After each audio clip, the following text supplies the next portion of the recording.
I finally got my hands on the Shamrock Wreath form. Hello, my besties. How are you today? Look at that. I'm so excited to give it a try.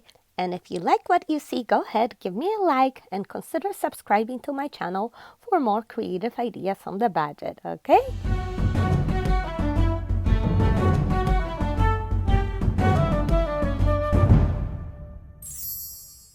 Okay, so I found the form at my local Dollar Tree.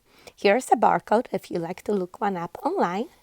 I also got 4 nautical ropes, 11 feet long. Pay attention how many feet, because they also had 6 feet long. So you want to get the most for your money.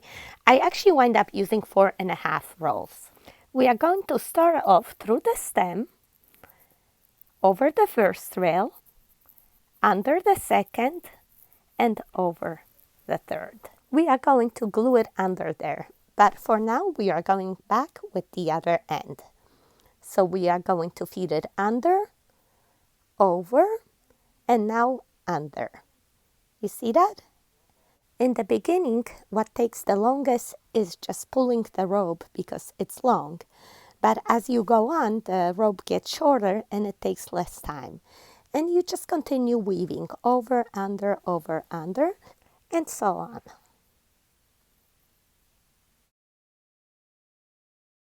Hold your rope with one hand and continue weaving with the other.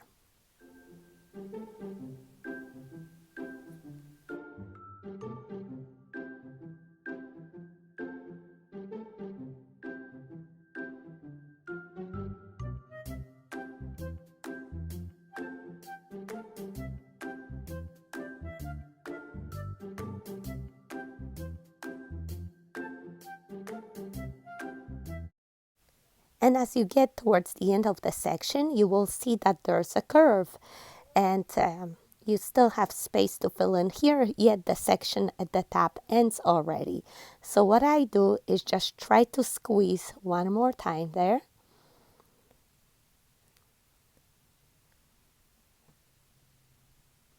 I just push that rope back, try to squeeze in one more time. And you are going to go back down from there. You go over the second rail and under the first one. And from here, we are going to go over the first rail. And I don't know if we can squeeze one more up, but you know what? I need a break for a shamrock shake. Who like these at McDonald's? They have them only seasonally, and they're so good. So let me show you where we stopped. I cannot squeeze anymore in that section, so we are going to move on from here to the second section.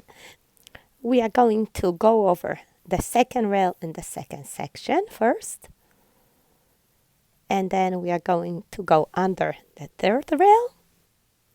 Pull your rope out, and now go back over the third rail, under the second, and over the first. And now we go under the first, over the second, and under the third. And we are coming back over the third, under the second, over the first. It's always the opposite.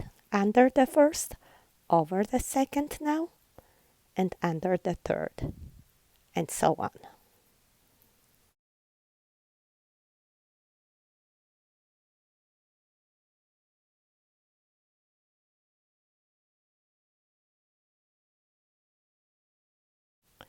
Okay, and now as the second section ends, you see you're gonna run into the same issue like the first time. So just see if you can squeeze in one more time maybe.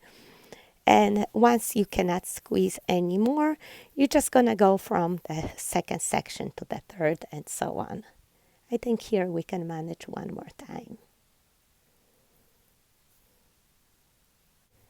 You will figure this out as you go, don't worry.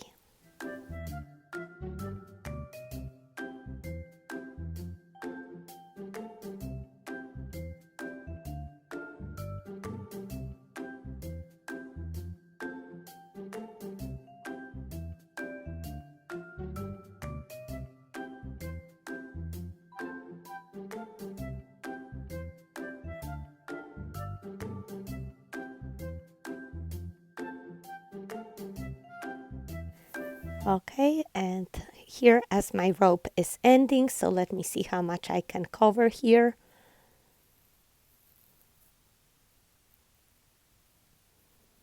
We want to hide that end underneath, probably something like this. So as you can see, we finished 2 sections with 1 rope.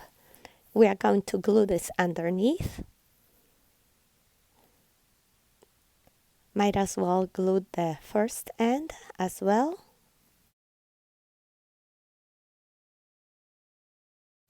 Okay, and we are going to start the 3rd section with a new rope.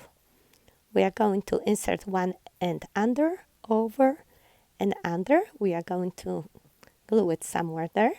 But for now, let's start with the 2nd end. We're going to do it over, under, and so on. So I'm holding the rope back and weaving. And in the beginning, that rope is long. Takes a moment to pull through.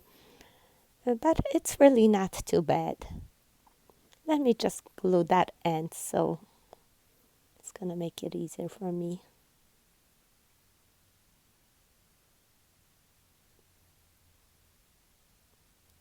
And continue weaving on. Turn on some nice music or a show that you can watch and relax. It really is satisfying to do it.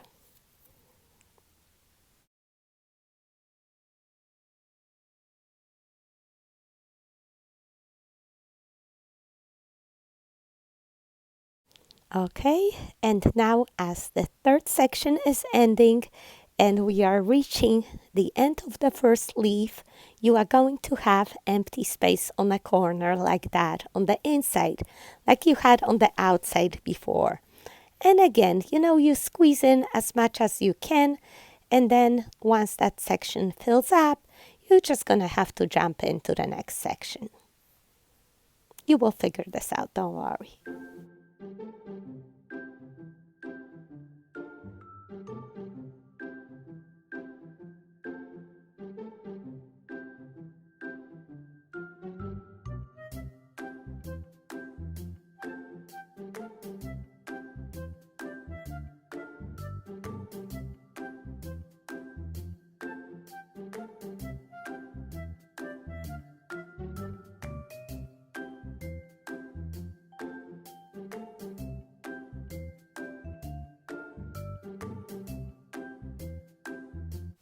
Okay, so this is it. The 3rd section has ended.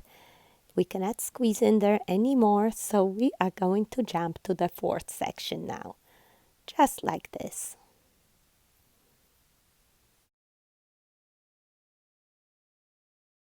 Okay, so here we are in the 4th section. Yet we are going to come back one more time to the very end of the 3rd section. You see where there's still some space left, and thread there one more time, just to cover that curve. And now we will continue weaving down the 4th section, just like we always do, over, under, under.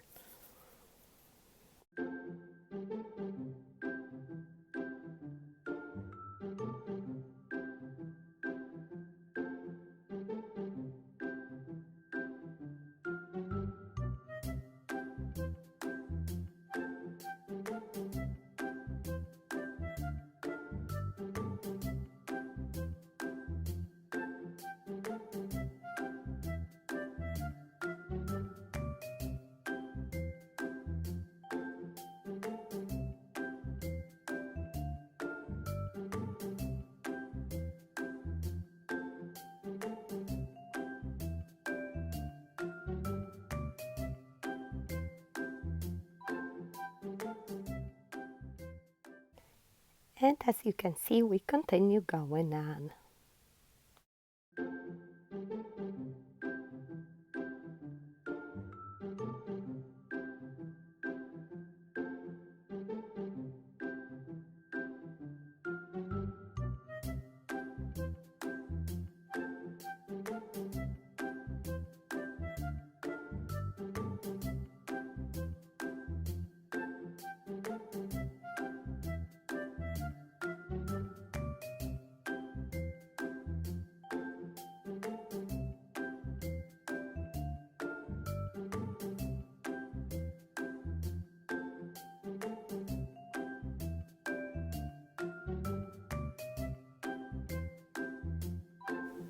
All right, the fourth section is ending, and again we have a little space here on the corner. We're just gonna squeeze some rope in and finish this up. So you will figure this out as you go. This is becoming very repetitive at this point.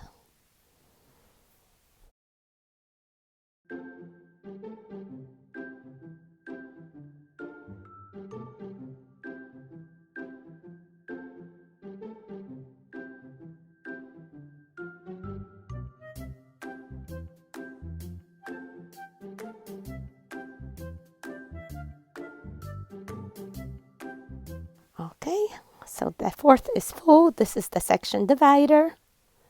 And we are starting the fifth section now.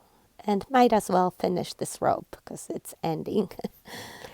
And it's easy to see what I'm doing when the rope is this short, right?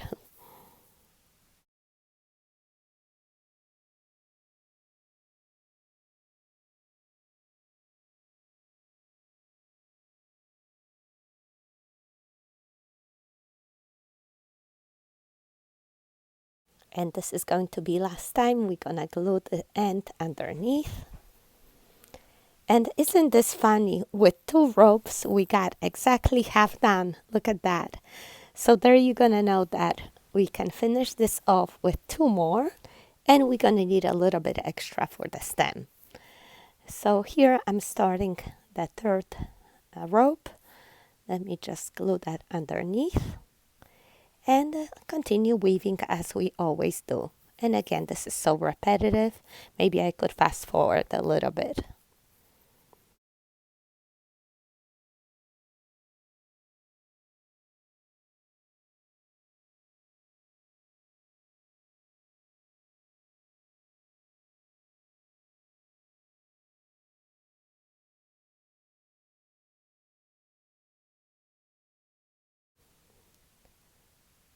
Let me show you one more time how we fill in the corner. Maybe from a different angle will be easier for you to see. I just want to make sure that you know how to do it. I've done weaving on many forms before. I've done the cross, the football, pumpkin, infinity form, the anchor, and even an Easter basket. And I think this might be the trickiest because of all the curves. It's not that it's too hard, not at all. It's just not so straightforward. But you can do it. Just give it a try. It's so rewarding. And maybe that's why nobody's done weaving before. I've seen people wrap them around with the rope, but not weave up and down like that. It's definitely worth doing. It comes out beautiful, doesn't it? And you see, before we know it, we're starting another section already.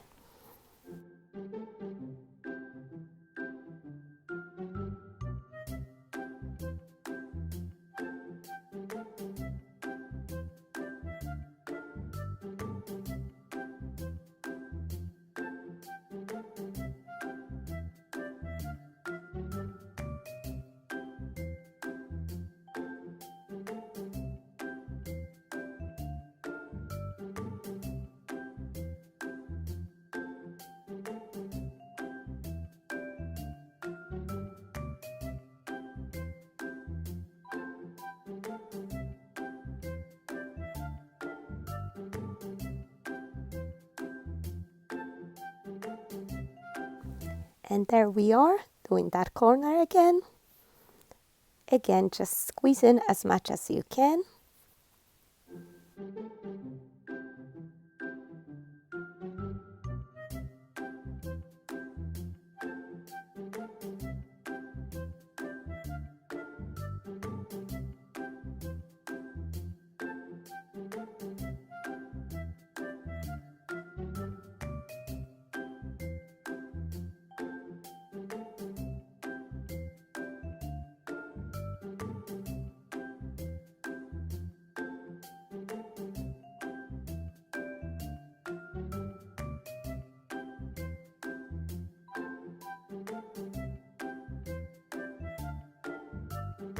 Hold that rope back and continue weaving with the other end until that rope ends. It's not much left.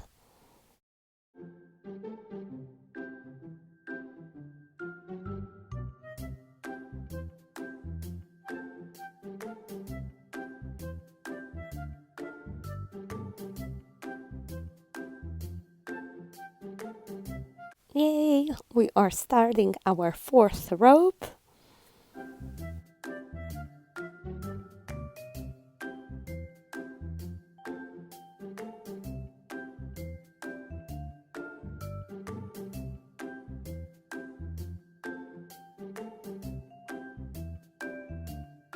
Okay, we're gonna glue that end underneath and continue weaving with the other. And I think you know how it goes now. I'm gonna spare you watching it, especially that the rope is that long.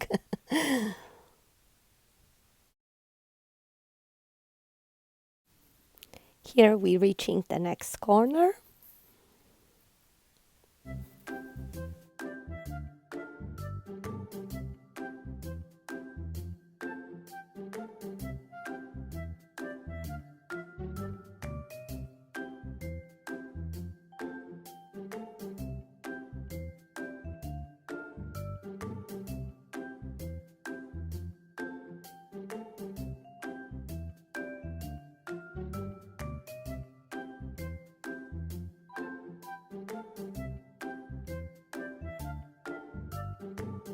And now, straightforward, finish up that last section. Yay!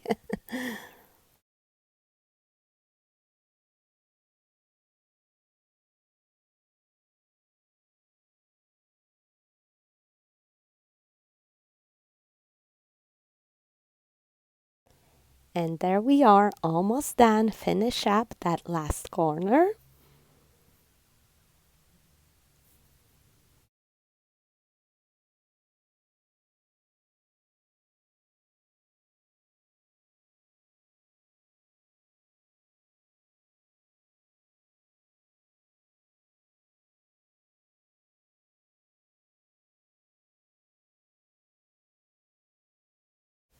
Wow, look at this.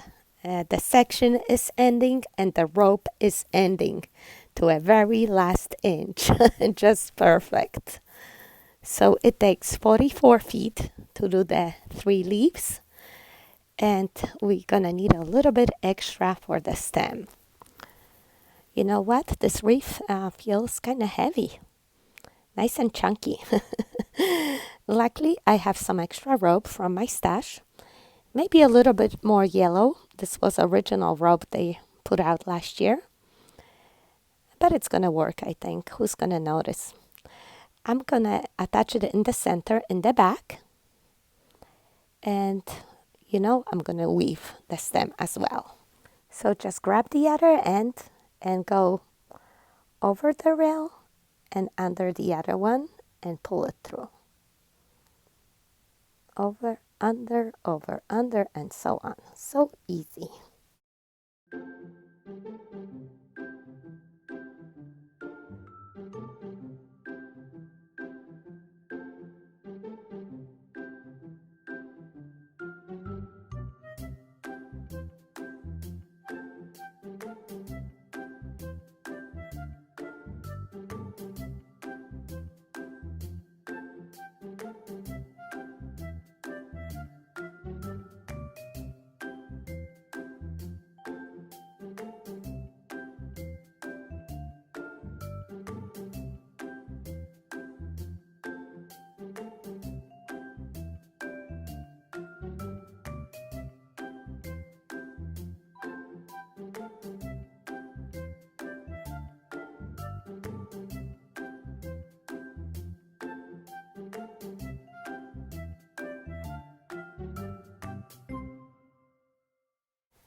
And as you reach the end, you might want to add some hot glue to secure your rope in place. You can squeeze in some more to the very end. And when you look at that unravel edge, you're gonna think, oh my gosh, why didn't she hot glue it? I actually used that rope one year to make beach waves for my bunny girl. All right, and now we're going to hot glue all the way across. Cover that up. One more time maybe, because we don't want that rail to be visible. So who remembers my beach bunnies last year? They got a nice sun-kissed skin. I also made the girl in the garden with a facelift. And my original bunnies were with the garden card. I wonder, do you want me to make over the bunnies this year, or are you over them? Comment, let me know. I don't know if I should buy them. All right, so we are done with the stem. Just cut off the excess and glue in the back. Take a look at the finished wreath. Let me know if you like it. It is a little bit heavy and chunky.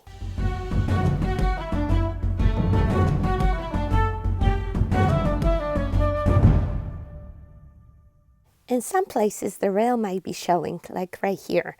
So you might want to just cover it with rope and just glue both ends underneath to cover it up.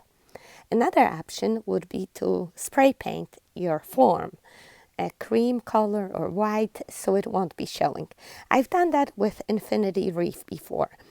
But I figure it won't bother me here because I know the clover is green and I'm going to decorate it with some green as well. But, you know, just to show you, it could be covered.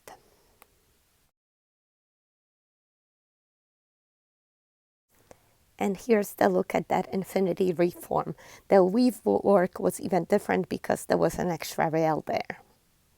So feel free to cover up any rail that you might have showing.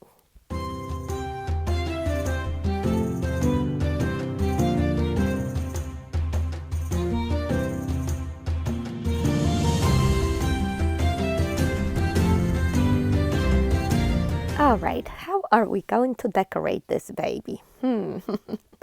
How about a Dollar Tree scarf? They have so many pretty patterns. And you know, I love a plaid when I see it. So how about we add some color and glue it underneath like that? I think it's going to be so beautiful.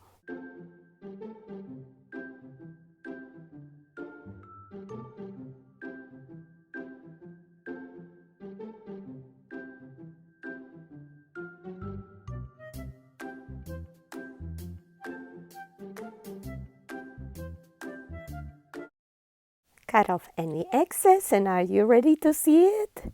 Ta-da!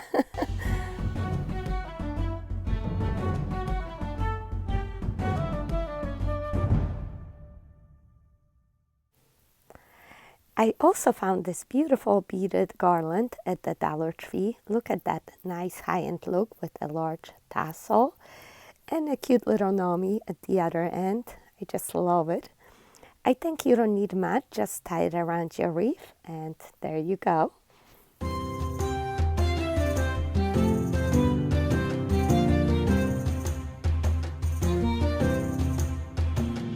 Also, Dollar Tree has the cutest ribbons for St. Patty's. The plaid, the shamrocks, and the cutest little gnomies. And the leprechaun is same as a gnome, isn't it? I think so, just a different hat, right? This one I found last year, but late, and I couldn't use it. So I'm excited to make a cute little bow. Nothing too much. Let's measure 4 inches. Yeah, 4-inch tail. Then 8 inches, fold in half and pinch. That's a 4-inch loop. Yeah, can't be bigger than that. Again, 8 inches, fold in half and pinch. And we're gonna do one more loop. Pinch it all together. Cut the tail about 4 inches. And tie it together with a piece of floral wire in the center.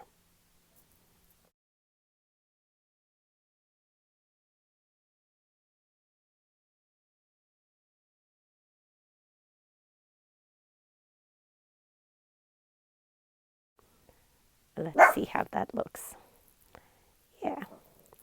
I don't want the bow to overpower the wreath. And we have 3-leaf clover, and this is 3 loops. I think it's just enough. We can add another type of ribbon on top. Excuse Coco. Now it's going to be a little bit smaller. Let's do 6 inches fold in half, 3-inch loops. How about that? And we're going to do only 2 loops this time. And let's tie that bow on top of the first one.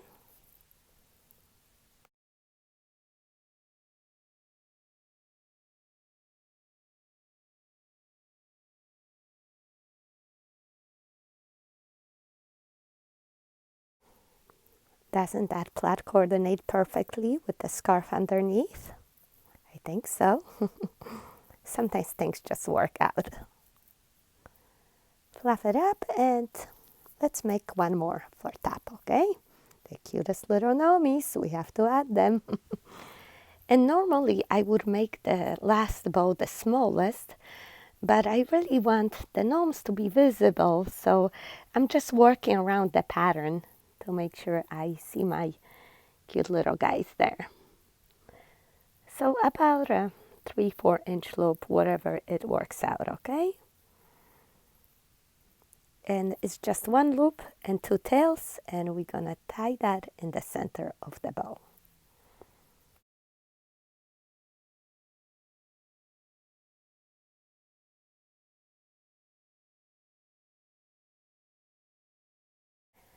Twist tie it and move the wire to the back. We're gonna use it to tie that bow to the wreath. But first fluff up the bow, and we're gonna have to cut the fishtails at each end of the ribbon. You simply fold each end in half and cut diagonally towards the wired edge.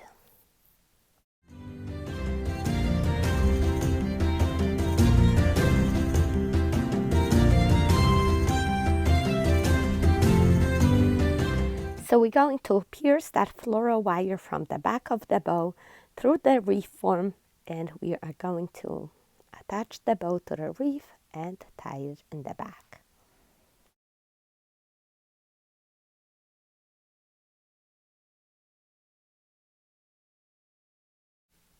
Fluff up the bow, add your beads if you have them, and take a look at the final result. Let me know how do you like it. Don't forget to leave me some shamrock emojis.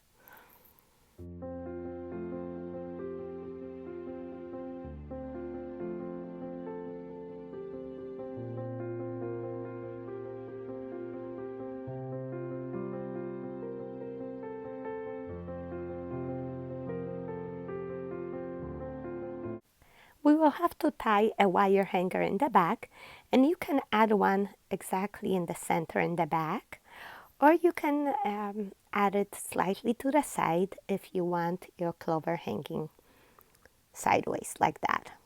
I think that's what I'm gonna do. But of course, it's a personal preference.